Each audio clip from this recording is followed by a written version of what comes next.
So he walks in the room the other day, and I'm doing something, and I turn and I look at him, and there's something. I'm like, "What is on your fucking lip?" He's like, "A piece of a gummy," and I go, "Why?" He's like, "Well, because I took some, but I didn't want to take the whole thing, so I stuck it there for later." Hey, do you wanna see that movie? Do you wanna see that movie? Do you wanna see that movie?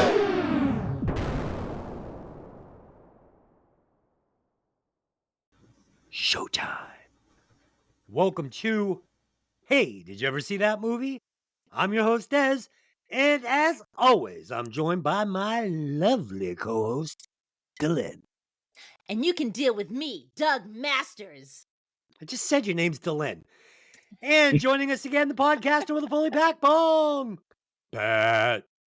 It's gummy time. Okay. Today's movie was requested by longtime listener of the show, friend of the show, and personal friend of mine and Dylan's, Artie. Oh, did Artie actually ask for this? I didn't know. Yes, he did. This week we will be discussing the 1986 movie Iron Eagle, written by Sidney J. Furie, directed by Sidney J. Furie, starring Lou Gossett Jr. and Jason Gedrick. As always, this podcast will contain spoilers, so if you haven't seen the movie, go watch it, then come back and listen to the podcast. I got some facts on this one, so let me spit some knowledge at you.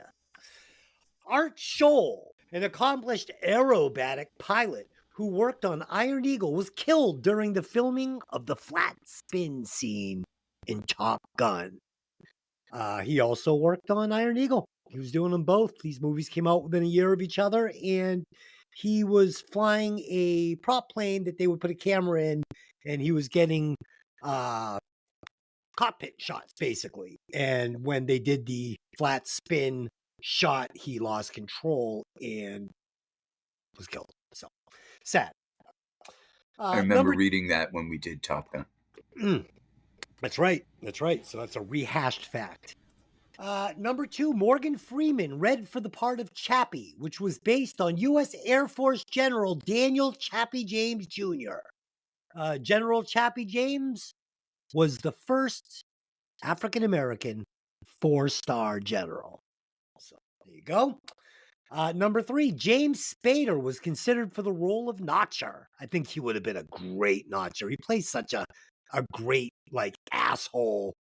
You know, he was so great. Less Than Zero. I mean, so many great roles he played back in the 80s. He would have been perfect for this. And Emilio Estevez was considered for the role of Doug Masters. I have a question for you. Oh, please. How many gummies have you had today? Because you just said, like, Emilio Estevez, like you were having a stroke. Okay. I've had enough. I don't think Emilio Estevez would have been as good as Jason Gedrick. Oh, come on now. Fucking that kid can't act his way out of a wet paper bag. No, Jason Gedrick was perfect for this role, I thought. I thought he played a really great horrible. Doug Masters. Thank you. Shit, I thought he was good. No. He was tough. No. He felt like an army brat. He was angry. He was angry every minute of the movie. Well, his father was fucking being held behind enemy lines and had 3 days to live before he was going to be shot down. Before, during, and after. Well, he also got, he wasn't getting into the Air Force Academy. I mean, he had reasons to be upset. I do have a piece of trivia, though, that I thought was very funny. All right, let's hear it. The U.S. government wanted nothing to do with this movie because they have a standing policy of not cooperating with movie makers when it involves stealing one of their planes. Right, yeah. I can't say that I blame them. These are all basically considered recruiting films, and this one just made the Air Force look like they were dumb. Like they could be, outsmarted by 5 teenagers, and they just didn't think it was a good look, so they passed. And pretty much most of it was shot in Israel. Yeah. And of course, Top Gun was, they just couldn't wait to get on board with that project because Absolutely. that was Absolutely. like, you saw that movie and you were like, I'm going to be in the Air Force, so yeah. Okay. That was the Navy. Yeah, exactly. That's what I said. Let's do the Fast Five. For the Fast Five today, it's going to be who's got more juice. So I'm going to give you 2 fictional characters, and you're going to tell me which character had more juice in the movie that they were in.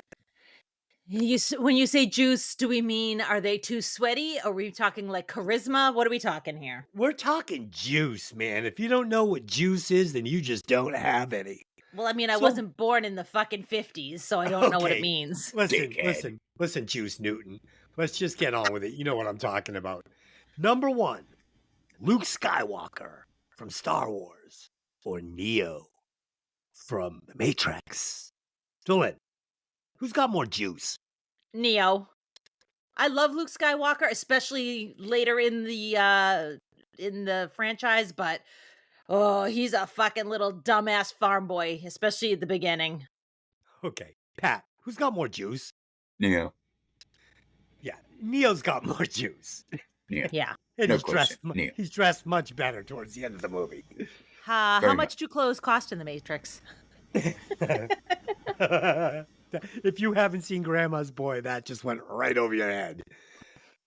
Number 2, and we are going to, all right, Dylan, next Yes. movie with Pat, Grandma's Boy, book it. Okay. Okay. Is it on the 'cause- network? Yes, and it's an ultra gummy movie, and it's video games. It's so stupid. And And you've been potheads. threatening to do this with me for months. It's a movie that I know you're going to like. It's got Okay, fine. superheroes, it's got weed, it's got fucking, It's got to be better than this. it is better than this. Okay, then I'm on. Number I'm in. 2. I'm Number over. 2, Indiana Jones or Laura Croft. Dylan, who's got more juice? I can't answer that. You I have love to. them both. But you have to answer. Laura Croft. Dude, Laura such a Croft. feminist, such a woman. Like, she just has to say Laura No, Croft I'm because not it's saying a it woman. because it's the woman. I'm saying, have you seen Angelina Jolie in those short shorts? And you want me to pick Dr. Jones? Listen. Sorry, bro. It's not happening. Listen, did you see Dr. Jones when he was in front of the class and the girl blinks and it says, love you on her eyelids? Yeah, I've seen it. Yeah, he's a hunk of fucking burning Bob. He'll never be as sexy as Angelina Jolie at her Oh, peak. Sorry. Please. No. Please. Come on. No. All right. So, Pat, who's got more juice? Indiana Jones or Laura Croft? Indy. Yeah, Indy's got way more juice. Correct the answer is Indiana Jones. No.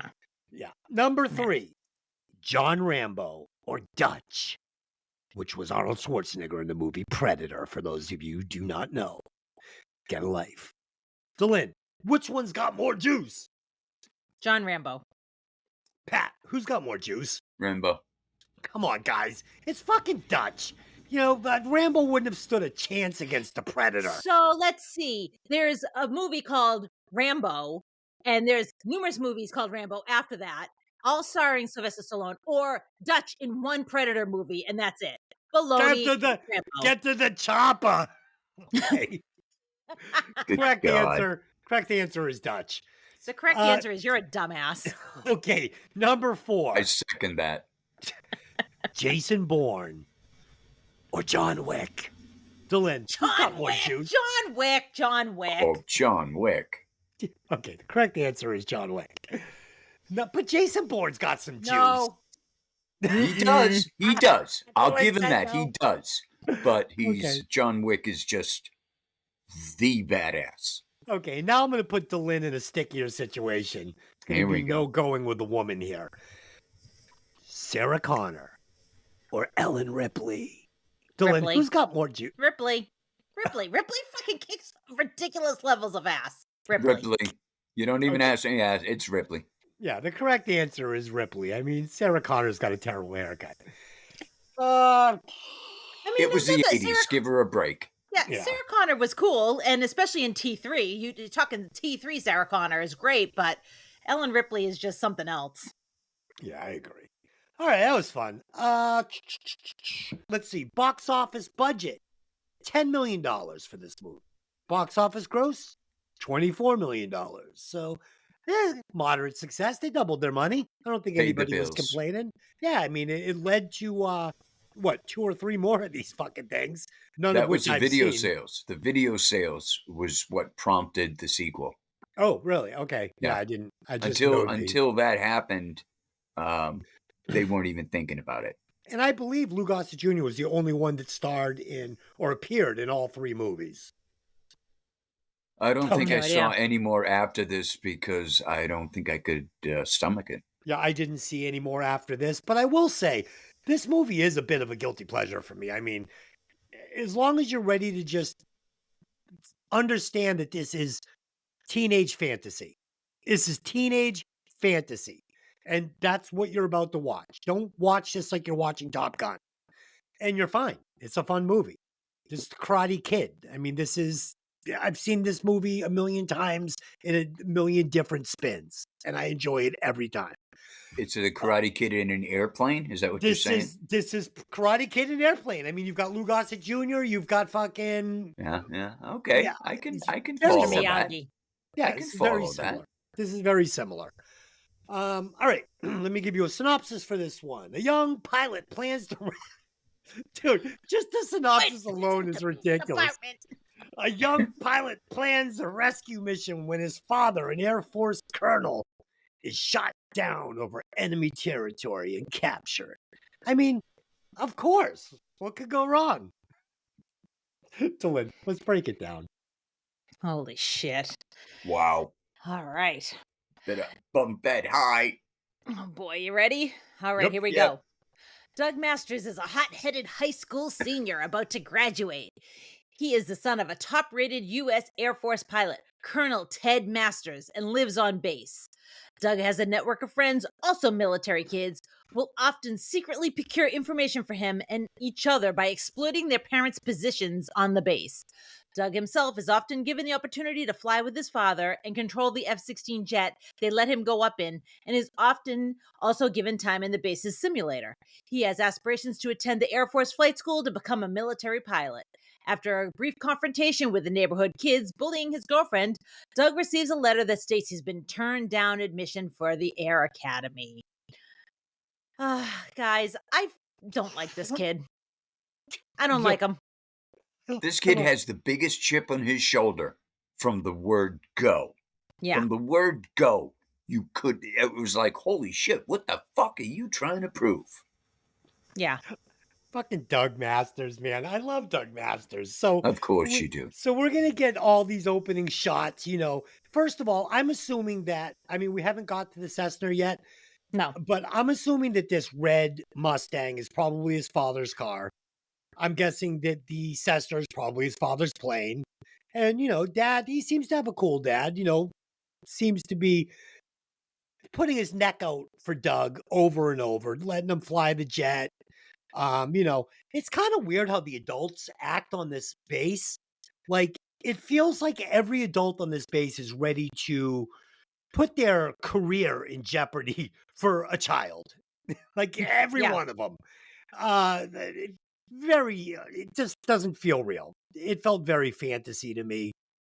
And him on the base in the Mustang, driving like a lunatic, and Yeah. just Through the gate?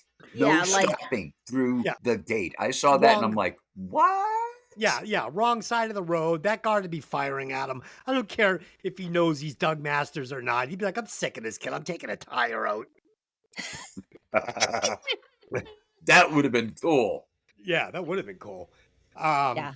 And then, of course, these neighborhood kids. Now, it's like this way, anytime you get a base, in a town, you always have the townie kids, and then you have the kids from the base. Yep. And, this is kind of tale as old as time kind of a thing. But Dude, I don't it's know. the biggest. It's so, ridiculously aggressive with them. It's But very it's strange. the biggest trope. I've seen it this aggressive in a million movies. Let's break it down.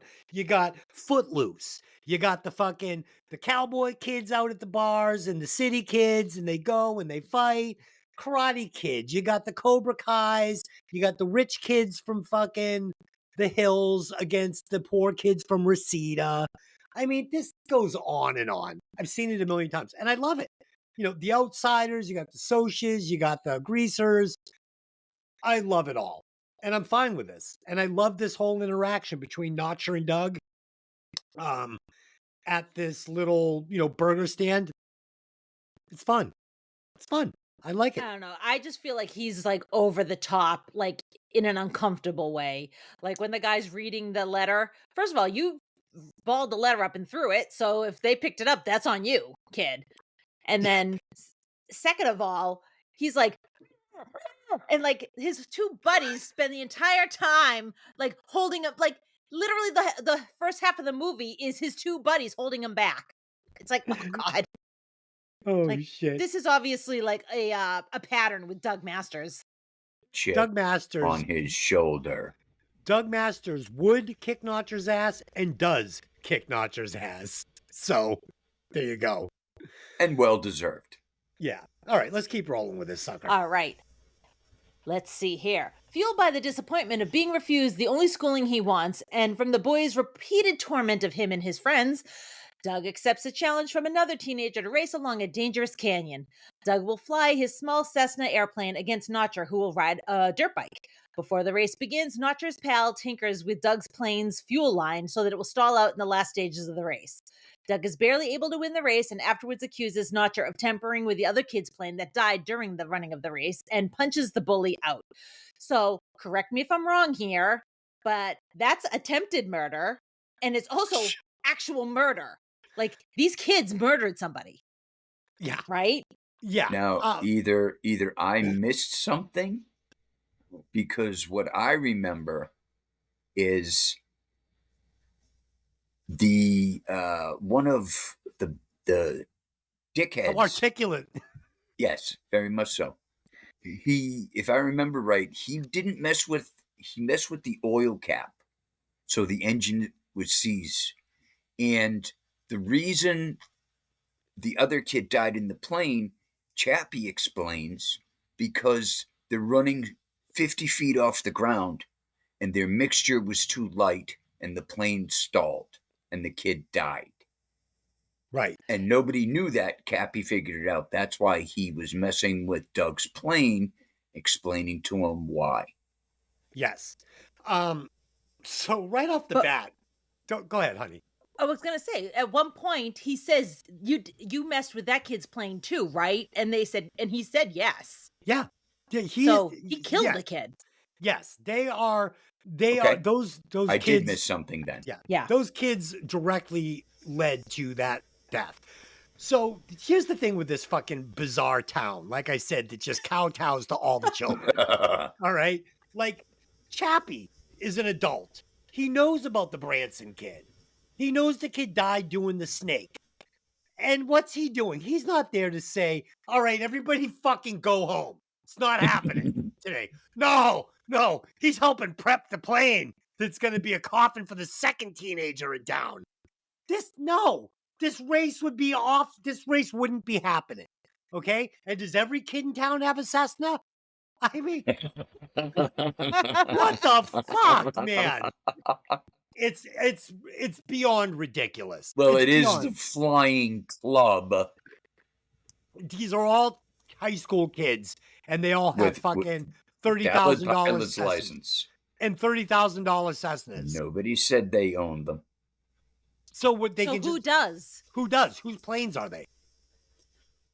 Just like Doug, maybe it's his dad's. So all their parents have Cessnas, and they're all like, "Hey kids, just anytime, grab the keys, go do the snake."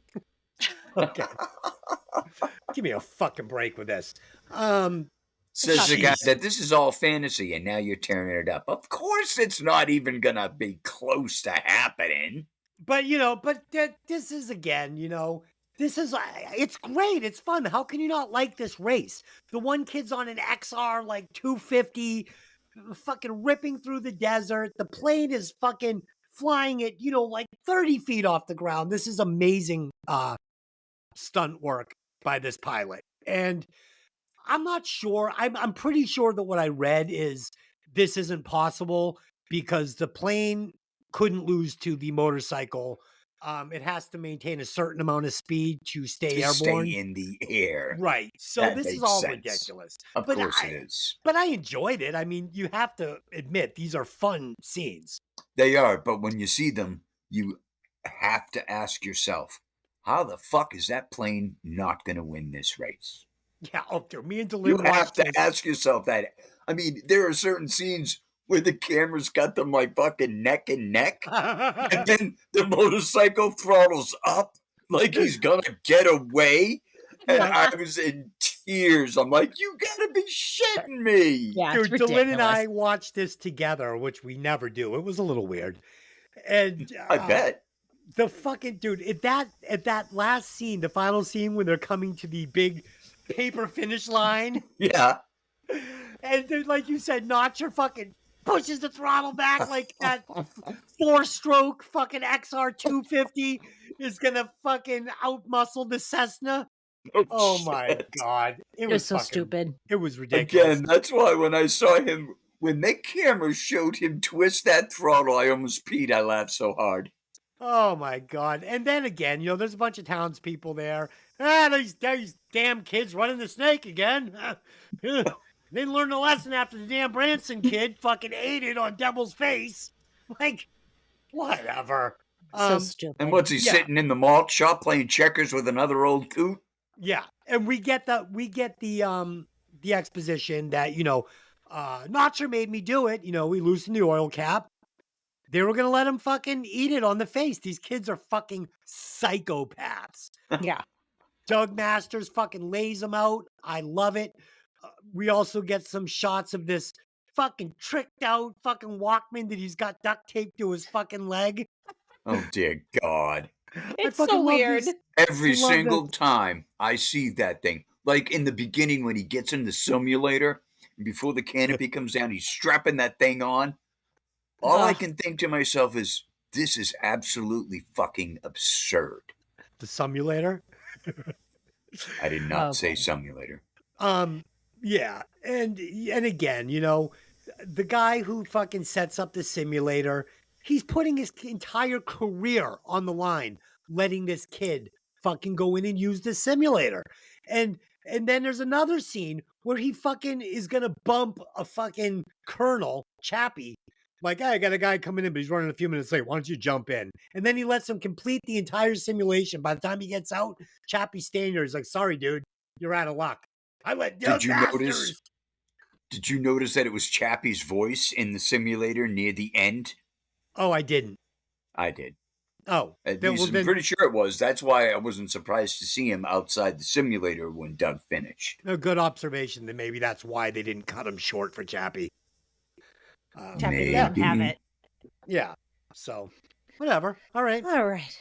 Away we go. Doug's father takes a mission to fly reconnaissance over a Middle Eastern country.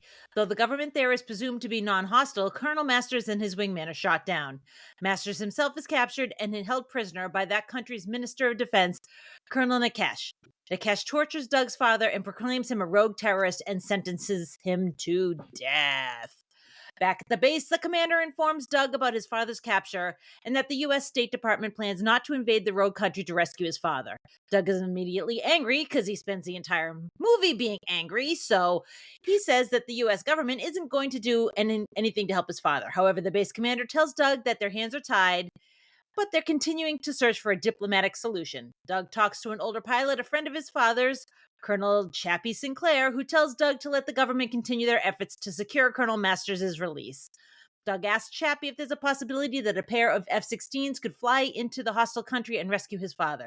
Chappie says it would be a long shot, but also gravely warns Doug, do not try it, because you're fucking 16 years old. Knock it off. He's graduating. He's 18. Oh, I know. Just he acts like an infant. Yeah.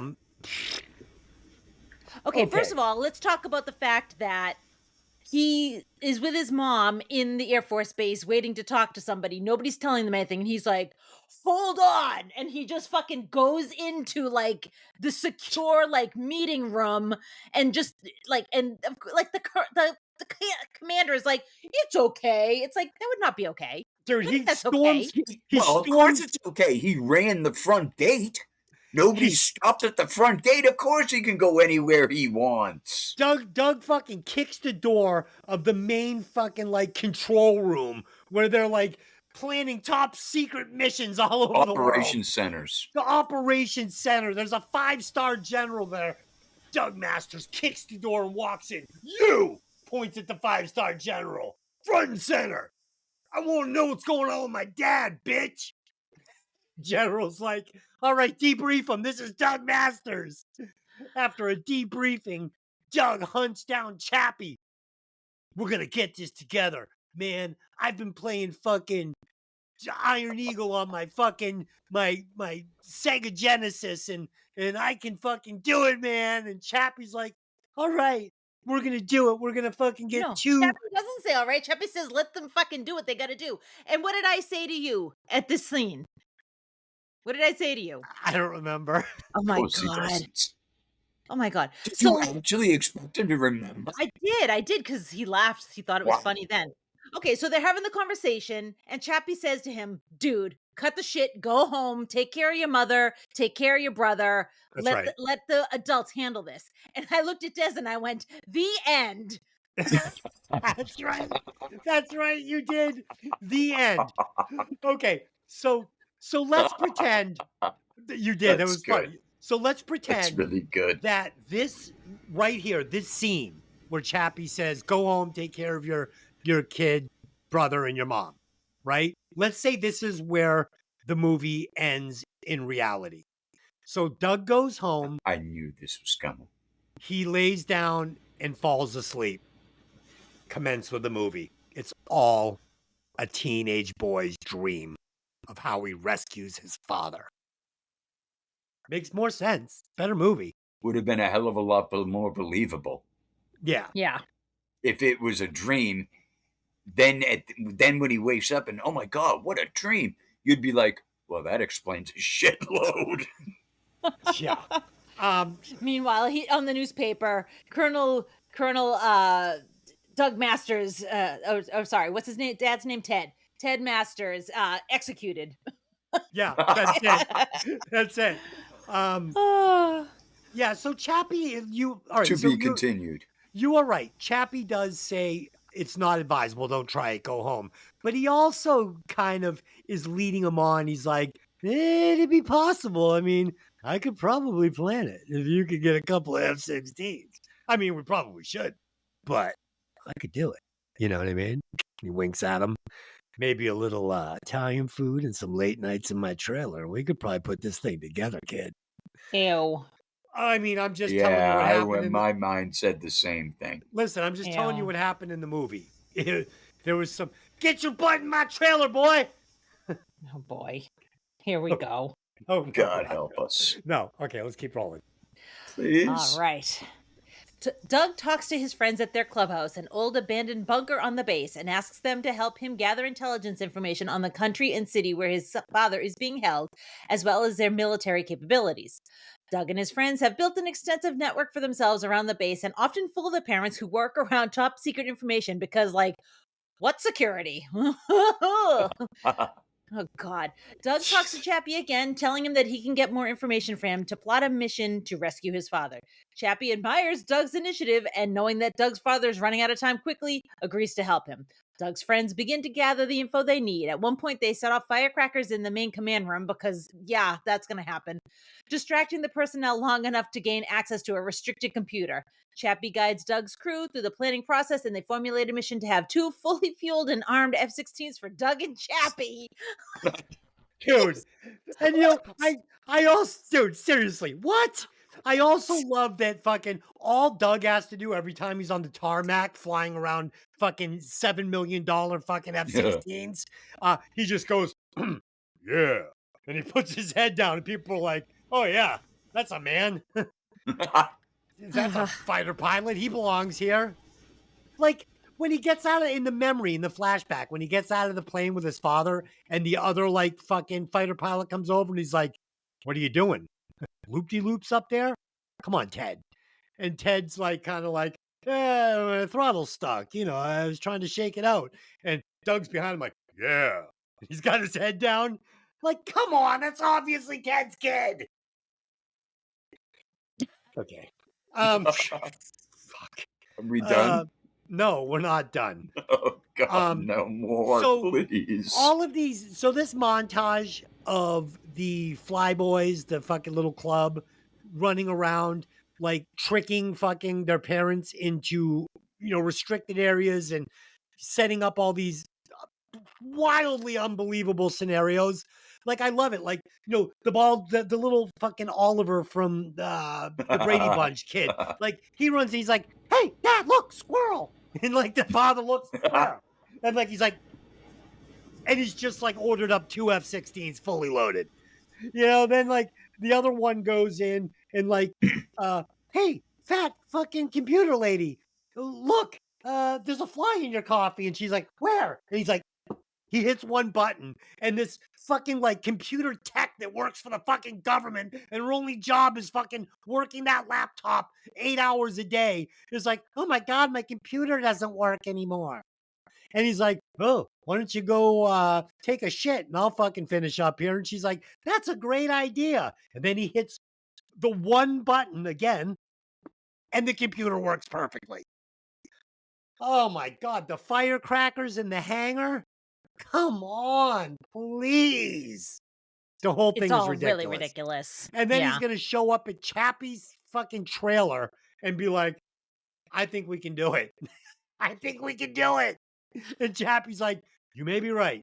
Go gather your other 14-year-old friends and let's plan a mission to the Middle East. And the two girls, they go to get that picture, and I'm assuming they were getting pictures, like satellite images of the place Yes. that he wants to Yes, go. they and they're were. not.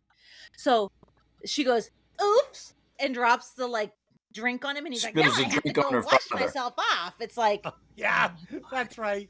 Oops, I have spilled my drink on your you. shirt. Oh, I better go get a new shirt. Now, and let's not forget to mention when they go to the armament center to look at something that neither of them have access to. And one of Doug's friends starts talking to the guard about how his sister can't stop talking about Oh him. God, right? And right? how she wishes he'd call her more. And now suddenly Doug is walking through the fucking gate of Yeah. a super highly restricted area to look at a weapon. Yeah, dude. Are it you is- fucking kidding me? and dude, and this isn't even like the wildly unbelievable shit yet. Like we haven't even got to fucking Narnia yet. Okay. Never mind the fact that somehow they manage to get 2 F-16s Oh. fully fueled and fully armed. Oh, dude, wait. Via computer? Really? The security at the front Dude, gate dude, must be not- running the security on the computer systems. It gets better though. So Chappie says to Doug, to Doug, let's see if you put your money where your mouth is. He says, I want a fucking F-16 that we can just go out and fly around in. And so he's like, we'll get it done. So they go there in the morning, and Chappie gives him the bullshit fake name, right? And the best part is this is Colonel Chappie who flies jets out of this fucking base. And he's like, hey, my name is John Doe, and this is my co-pilot, Jack Ferguson. We're supposed to have the okay to fly that F-16 over there. And the guy's like, I don't see the name on the list. And then he's like, oh, wait a second, here you are. Go ahead. And then they come back, and the guy is like, got the 2 fully stocked F-16s, like fully dressed. And he's gonna give the information to Doug and Chappie. He says, well, these were set up to go out on mission, but things are weird around here today. It got canceled. So we're just gonna be leaving these 2 F-16s fully loaded with the Hades bomb, and we're gonna be leaving them over here overnight, and we're gonna be leaving the keys in the ignition. So Horrifying. anybody that needs a couple of fully dressed F-16s, we'll be right over here. It's all such bullshit, man. They've got fully cleared flight plans. Again, with names that aren't even real. Absurd. So, not to mention, it's like, okay, I know I'm jumping ahead here, but okay, so they're up in the air and they're flying there, and Chappie tells them to change the radio frequency because they don't want them to be able to ping them anymore. That would have had every base on the East Yeah. Coast scrambling Yes. to chase after those F-16s and find out Two what was happening. F-16s just disappeared. Yeah. I mean, we're only talking about $100 million worth of fucking F-16s. Oh yeah, Fine, that's okay. We'll no find problem. them eventually. And then they pop up again to fucking refuel at this fucking. Hey, fill her up and wash the windows. It's so fucking weird. This would never happen. All right, Now, hold on. speaking of refueling, I don't want to drop this out because if I don't say it now, I'm going to forget. One of the only funny scenes that made me laugh out loud was when they're getting ready to go. They're in Chappie's place, and he's trying to tell Doug he has to talk deeper when he's Yeah. talking about refueling. Yeah. And then he started talking like Slappy in the restaurant, and I almost peed. That was so fucking funny. So I have to shed a little light on this because we were watching this together and it was so fucking weird to me. So we're going to get some looks at the people that live on this base and live in this town, okay? Now, Lamar from Revenge of the Nerds, as far as I could see, and I may have missed something. That's where I saw him. He is the only black kid in the entire town or the entire base. So we actually get a shot of the prom. And I'm like looking. I'm like, are there any other black teenagers at the prom? I don't see any. I didn't see any, dude. I don't even think his date was black. I think his date don't think so. was white or Yeah, I maybe think so. Latina, but I don't think she's Yeah. black. I did not see another black person at the dance, right? I don't really see a lot in the movie. But where I did see a lot was at the Italian restaurant that Chappie took Doug to. There wasn't a single white person in that restaurant. It was so weird to me. I'm like, what the fuck am I even looking at here? It was so bizarre. I mean, Dylan, was it super weird, this restaurant scene? It was very weird. So I did notice at the very opening scene of the restaurant, one white guy walked by really close to the camera, but then everybody else in that entire restaurant, it's an Italian restaurant with disco lights and it's all black people. Like, dude, what? It was so weird. Segregated? Like, what's going That's on? what it felt like, dude. That's what it felt like. It felt like this was the black restaurant. Like, and then, like, dude, I don't know, man. I don't know. Watch it. Put it this way. It was uncomfortable. Watch It was the weird. movie. Watch the movie, or even just fast forward to this and make your own decision on it, okay? I'm just telling you what I saw. It was fucking weird. Let's keep going. It was very strange. Okay. All right, moving ahead. Chappie decides to take Doug up for a test flight to see how well he can do in combat. While they're up, Doug uses a Walkman to play music he claims gives him the proper rhythm to hit his targets. Chappie harshly tells him to cut the music, but Doug insists and proves that his method works, impressing Chappie. The night before they're supposed to leave, Chappie congratulates Doug's crew on a job well done and insists that Doug get some sleep. Doug is defiant but agrees when Chappie tells him that many pilots have died in combat under his command, but they still followed orders. Chappie and Doug fly out on the mission, refueling along the flight path. When they reach the coast of the nation where his father was shot down, the two engage in air-to-ground combat with the country's outer defenses. Chappie's plane is hit and crashes. Before he goes down, Chappie tells Doug to continue on and play the tape that he had already prepared for him. Doug listens to it. Chappie is giving him encouragement and tells him to stay focused and he'll be fine. At Nikesh's base, Nikesh himself begins to beat Doug's father in retaliation, or just because it's fun. I don't know. That's so weird. Because it's fun. I don't know. I love the so the foreign general, he is an actor who played Fat Cobra in a movie called The In-Laws. It was a remake of an original movie from the 70s called The He was In-Laws. horrible in this movie. Oh, I loved him, and I loved him as Fat Cobra in The In-Laws. I thought he was great. Dude, so this whole thing, again, it's been an honor to set this mission up with you. You're the best crew I've ever worked with. Shut up! Just stop with this nonsense. You've got the touch. You've got the magic. Oh, the magic. When he takes him out on the mission on the range in the car, see if he can fire, see if Doug can actually shoot in a jet. Takes him out there. Doug's missing everything. He's like, let me do it my way, Chappie. I gotta listen to Queen when I'm fucking doing this. Puts on the Queen, and it's like when Luke shuts off. Luke, why are you shutting off your tracking device? Shut up! I do better with the floors. God. I do better with the floors. So Doug is now using the force of Queen. And, he can't miss now. Now that he's got the fucking tape deck on, he can't miss. He's an ace. Let's just go to the basic absurdity of the fact there is no way in hell he's going to tie that stupid fucking cassette player into his comm system that everybody connected to it is going to hear, from the tower to Chappie to anyone on that frequency. How the fuck do you sell that? Dude, that's the least of our worries here. So that's the simplest absurdity. Every time I saw that stupid thing strapped to his leg, I kind of threw up in my mouth a little bit. So this is where the movie could have ended too. So now Doug wants to prove to Chappie he's a badass behind the fucking wheel. So he's gonna put this thing up to like 7 G's. He's gonna push it, going up, doing loops. He's gonna push this until a seasoned colonel who has flown combat fucking F-16 jet missions, Chappie, is about to puke in his boots. This is a 16-year-old, 17, whatever-year-old kid. And Chappie's like, go ahead, push this thing to its limit.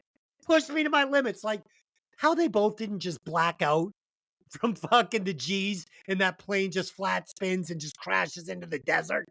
Like, he'd be like, kid, fucking stop. Land the plane now.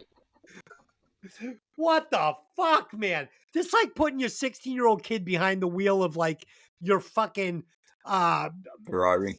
Yeah, like just take it easy, let the clutch out slow. Let the clutch out slow. You're gonna be fine. Just like anytime you put somebody that's not seasoned onto a dirt bike and then watch them twist the clutch and go flying into the fucking bank. But that's a dirt bike. This is an F-16. I know. And Doug is pushing the G's trying to scare Chappie, and he does. So that shows you how hard he was pushing that F-16 before Chappie tapped out. Chappie was like, all right, uncle, just shut it down. Doug's like, woo-hoo. It was fucking outrageous. A fucking hot dog. Fucking outrageous. All right. I'm moving on. Do it. Please. Doug reaches Nikesh's base and begins air-to-ground attack that takes out missiles and Nice. artillery installations. Doug contacts him by radio, bluffing that he's a part of a much larger force that has come to free his father. When Nikesh won't meet his demands, Doug drops bombs on an oil refinery because you're smart. Nikesh consents and releases Colonel Masters, allowing him to drive to the end of a runway alone in a Jeep. Doug is about to land to pick up his father when a sniper shoots the colonel in the shoulder. Doug destroys another oil refinery in retaliation, then firebombs the runway to cover his own landing. He meets his father and helps him onto the plane, and I'm really surprised that Colonel Masters didn't beat his son senseless at this point, but okay. Put my dad in a Ferrari with $100 million worth of unmarked cash in the back seat, send him out to the end of the furthest runway. Take it easy, Jackie. Okay. Low on ammunition. I will not give up my Ferrari. Oh, Put him in God. a Jeep. Okay. Low on ammunition, fuels, and missiles, Doug engages Nikesh himself in the air. After a brief dogfight, Doug destroys his plane. Because, yeah, sure. Yeah. This guy's an ace, Doug. Oh, my God. his father recognizes this guy is, I quote, an ace. An ace. like a 65-year-old general ace. And Doug Masters takes him out with a plane that's fucking limping home. Trying to get him. He's like, give me your fastest MiG that is loaded to the gills with the double afterburner. And he's like, dude, this is the most advanced fucking jet we have. The ace gets into it, and Doug's like, Dad, I think we've lost one fucking jet, and I've got 2 bullets left. He's like, all right, Doug, we're going to have to take them on. It's like, give me a break. Also, I'd like to know, is Nikesh being played by Arnold Schwarzenegger? Because that's how you're making him sound. Get to the MiG. All right. So I do want to mention a couple of things. I had a huge problem with this about this time of the movie. So, all right. Really? So Wait, this is the first time you've had a problem with it?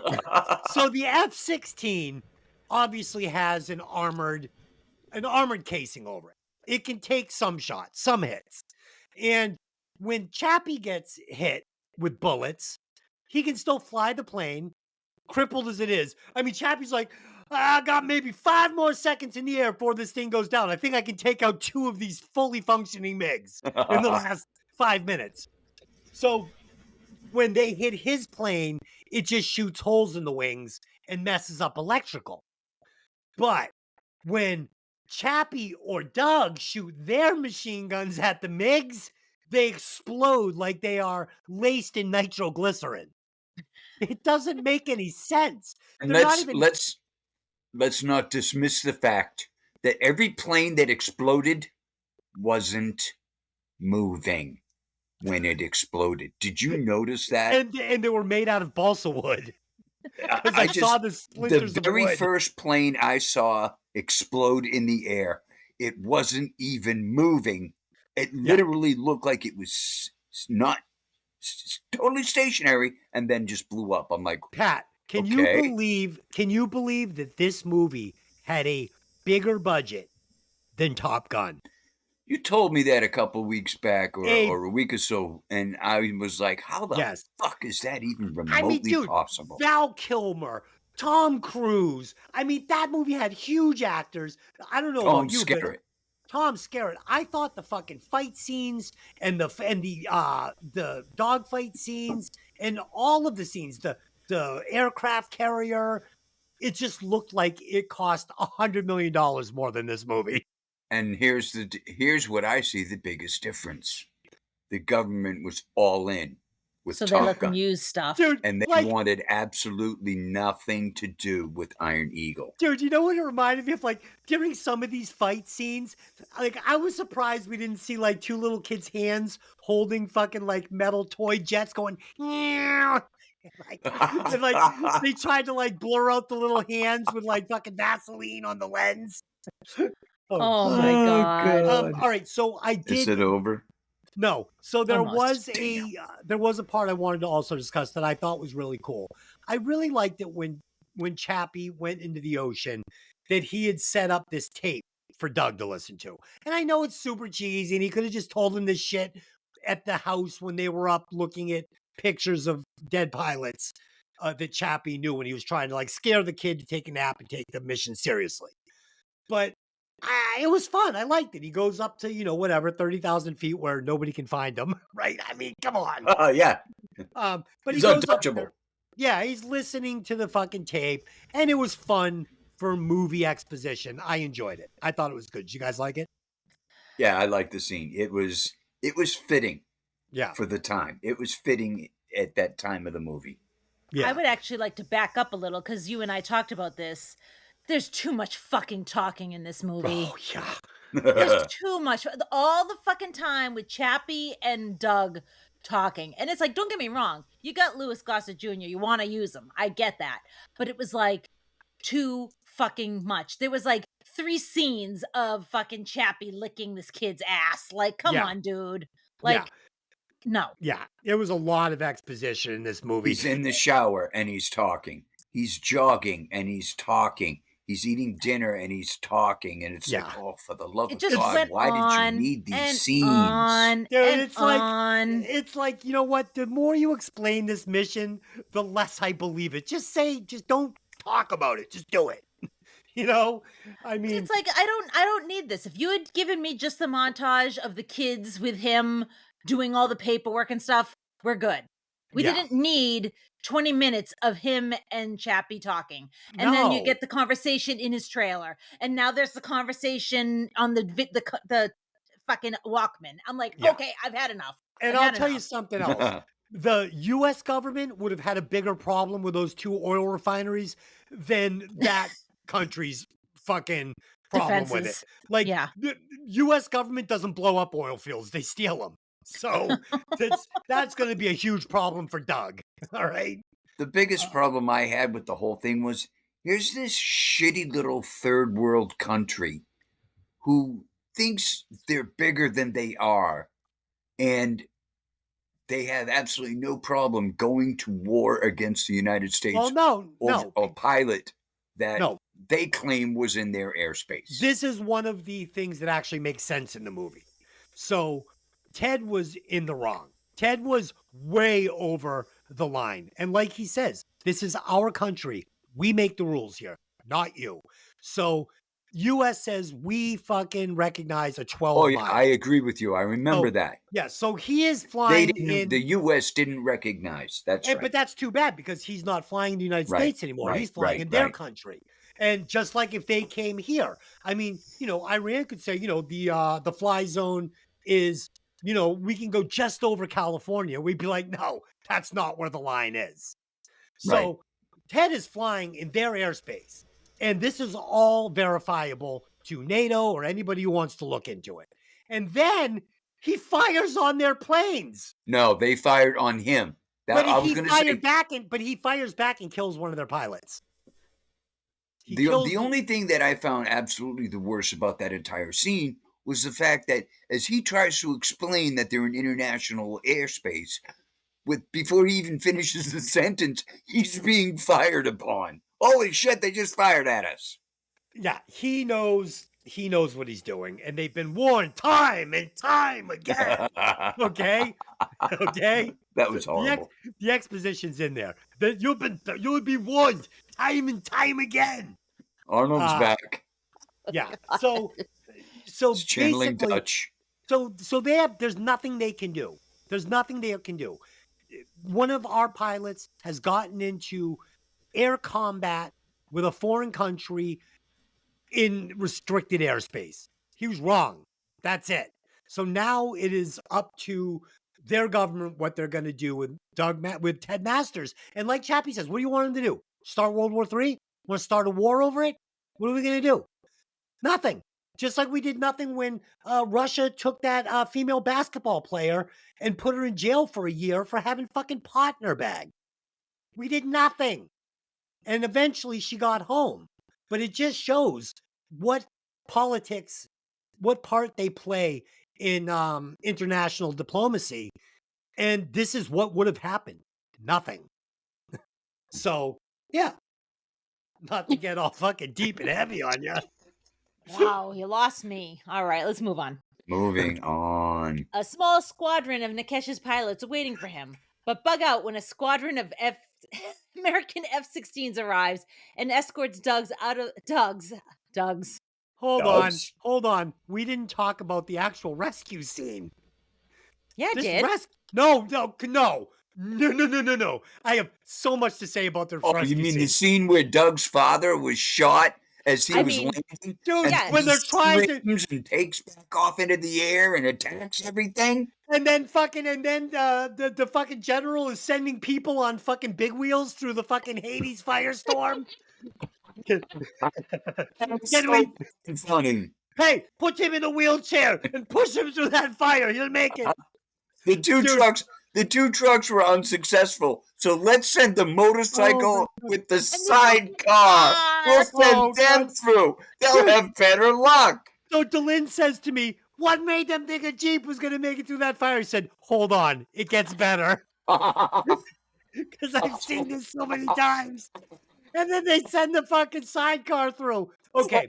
That was awesome. So I also noticed that the Hades bomb is on the plane after he lands, after he drops it. So Of course it obviously, is. it was probably just too much money to take the fucking thing off, or they forgot, or whatever. But it was so obvious. Don't try riding like Delin said. Why don't they just drive around it? I don't know. It's No. easier to go through it. Let's, Um, let's send everyone through it instead of going around it because, God, yeah. that's so much smarter. So then Doug says, Dad, will the missile fire while we're landed? And he goes, I don't know, I never tried it, give it a shot. This wouldn't work. What would happen is it would have just fallen and landed on the tarmac. That's it. That's all that would have happened. Because these things have to be fucking moving at like a super fast speed when they drop them from the fucking F-16. And it's already going as fast as the F-16. And then it takes off. But if you just push the button, it just drops. That's all that would happen. It's fucking, dude, It fires its rocket when it's released from the plane.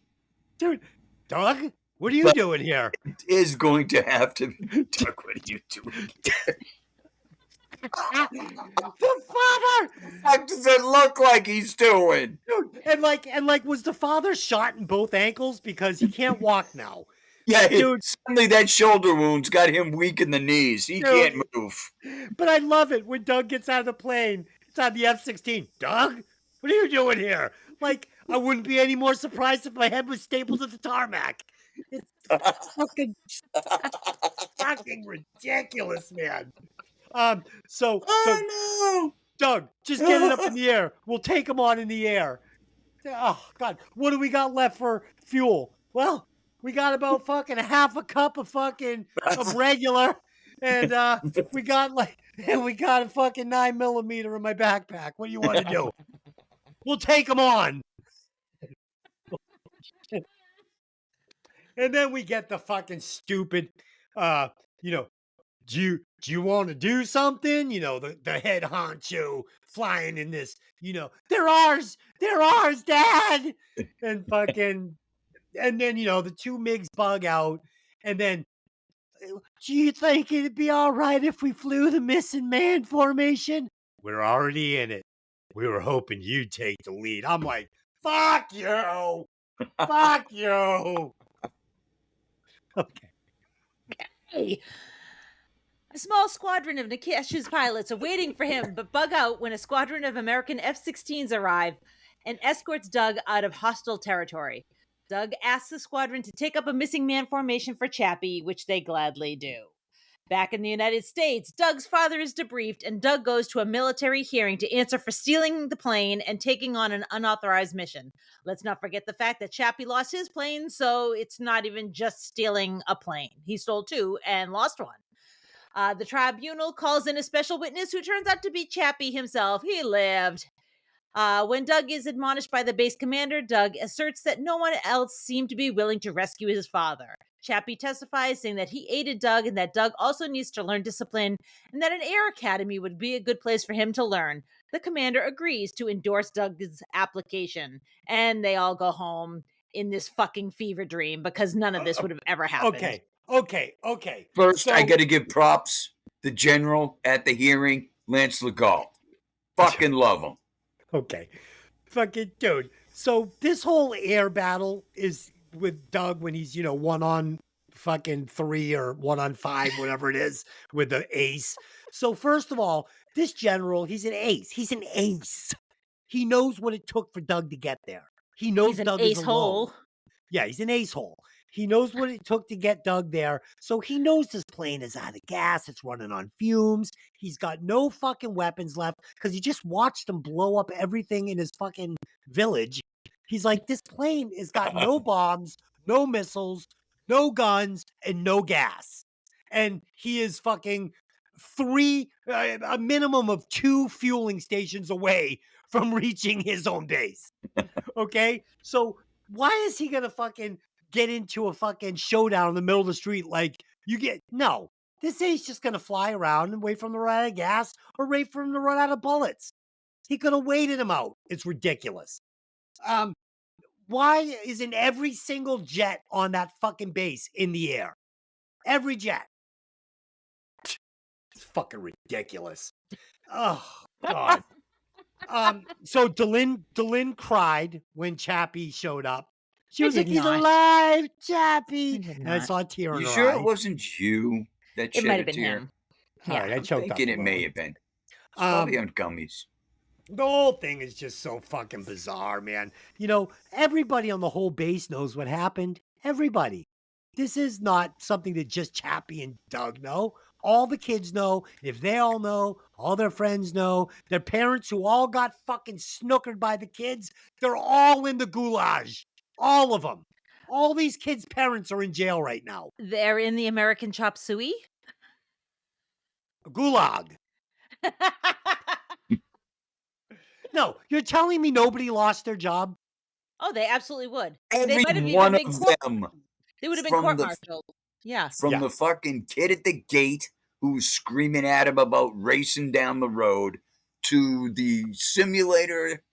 Everyone that interacted with Doug Master would have lost their Dude, job, literally- and all of their friends' parents would have too. Dude, literally, that fucking base may have closed. Literally, it may have closed. This incident may have closed that base down. I mean, no. And Chappie is going to be breaking stones for the rest of his life in a federal prison. Period. Fucking Doug is not going to the Air Force Academy, okay? He's not. Dude, He's going Rumor. to the nearest house of corrections. hey, and this is Doug Masters. He flew in to say hi to his dad. Rumor has it, he's a pretty good Cessna pilot. Jesus. It's so cheesy. Rumor has it that Dr. Chappie helped with the planning of the mission, but our on-ground reporters find that highly unlikely.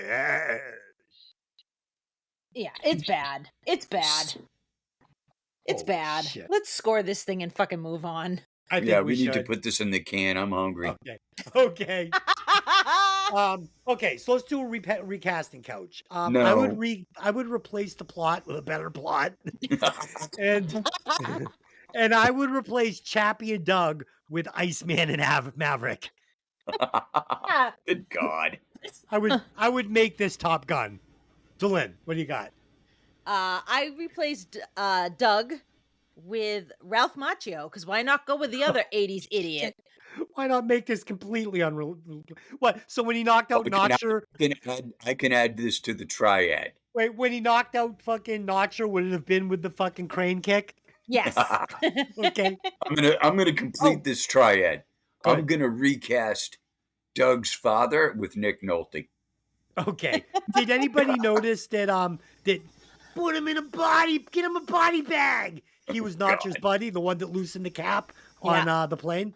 I only Yeah, noticed it because you Pompadour. said it. Yeah, that was Bobby from fucking Cobra Kai What a surprise. from Karate Kid.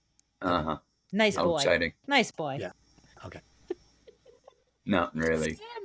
Okay, snap to it, Des. Well, Gotta get through this. so you had Ralph Macchio and he had the other guy. Okay. Yeah, we already did it. You're just staring into space. Let's score it and move the fuck on, please. Okay, if you just go into this knowing it's total fantasy, it's a fun movie, and that's why I've seen it a million times. It's so unbelievable that it's actually funny. So for me, movie's just better than average. It's a 2.95. That's something that I'll leave on if I see it on from time to time. Fun. Fun. I'll never watch it again. I did not enjoy this movie at all. I didn't even like the Queen song that was in it, which is a travesty. I said, this is Queen. She said, no, it's not. I said, that's not Queen. He's like, it's Queen. And it sure enough it was. And I was just like, it's garbage Queen. Like, this is like when he was trying to make money. I don't know.